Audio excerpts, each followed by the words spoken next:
falando para nós: ah, se meu povo me escutasse, me servisse com integridade, eu abriria a janela do céu e daria o clima mais fino.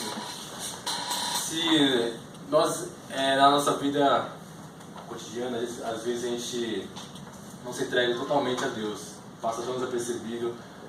É normal do ser humano, normal da gente só correr atrás de Deus quando a gente precisa, né? Isso é a grande falha nossa. Quando a gente quer alguma coisa, vai atrás dele. Quando não quer nada, quando tudo bem na sua vida, a gente esquece de Deus, esquece de buscar a face dele.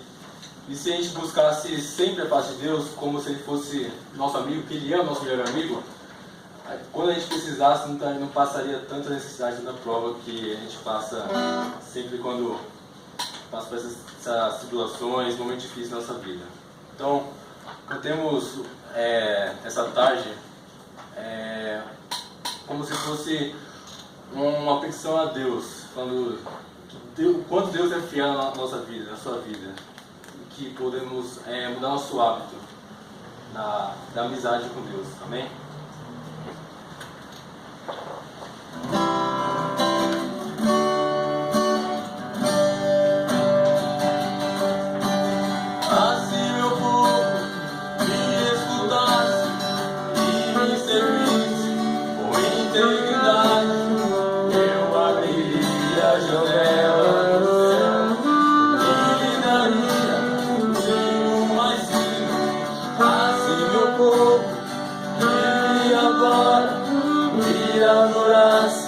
Acima de tudo, o meu pulo na rocha sustentaria.